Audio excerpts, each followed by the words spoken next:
Le Nouveau Monde, la nuit. Nous avions sauvé Wish City des rats. Nous avions quitté la galerie Est pour fuir ces mêmes rats. Une telle bataille nous avait volé notre bien le plus précieux, Booz, mon ami. Nous avions découvert le grand feu qui parcourait le grand plafond bleu de ce monde-ci. Nous avions rencontré Bender, une chauve-souris comme lui-même se présentait. Et nous affrontions notre premier danger. Oh oui, j'en ai marre de courir et en plus toi tu tombes. J'ai trébuché, pas ma faute. Elle passait une nouvelle fois au-dessus de nos têtes en criant.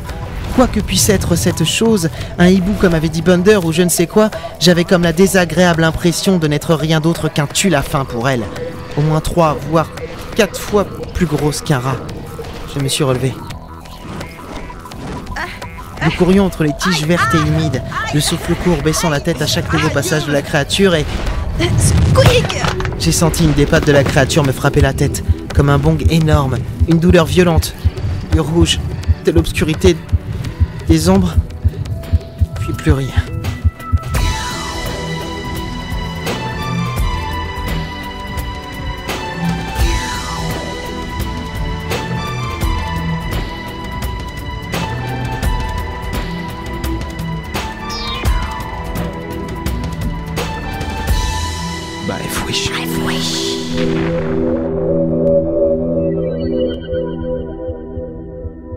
Dors, Squeak. Allez, repose-toi. Tu es en sécurité avec moi, contre moi. Repose-toi. Mila? Oui, il faut pas que tu te relèves, Squeak. Te relève pas. Te relève pas. Relève-toi. Mila? Relève-toi, Squeak! C'est pas le moment de dormir! Hein?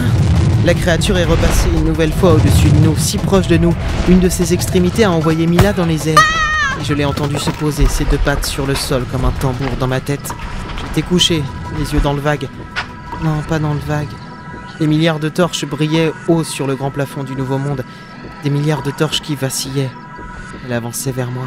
Squeak! Relève-toi! Hein? J'ai tourné la tête lentement. Mon cou a un peu craqué.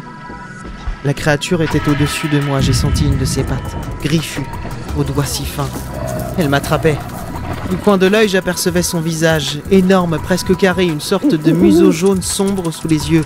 Un museau étrange, sans truffe, pas comme les rats. Ses grands yeux jaunes, brillants, cruels. La touche pas, sale bête! Mais la sale bête ne voulait en faire qu'à sa tête. Et c'était pas une petite baïfouiche, même fille de grand dirigeant, qui allait échanger quoi que ce soit. Je voyais sa bouche, étrange bouche, jaune sombre, luisante et froide, comme du métal qui s'abaissait vers moi, ouverte, prête à m'avaler.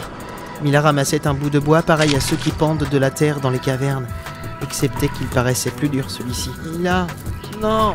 J'avais du mal à parler. Elle ne devait pas tenter quoi que ce soit. Elle ne devait pas risquer sa vie une nouvelle fois comme ça, pas pour me sauver moi. Je n'étais qu'un creuseur après tout, pas pour me sauver moi. Lâche-le! Elle a sauté sur la créature, le bout de bois bien en main.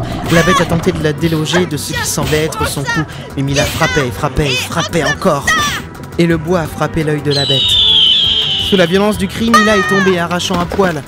Non, c'est pas un poil, une sorte de grand losange du corps de la créature. Non, allez-y, maintenant!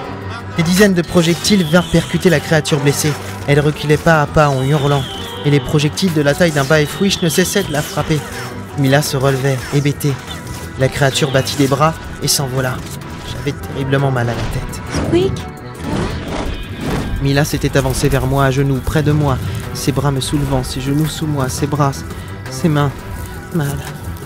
Les ombres aussi grosses que les rats descendirent des grands pylônes. Et Mila, va-t'en. Des rats, sûrement des rats. Baïfouiche.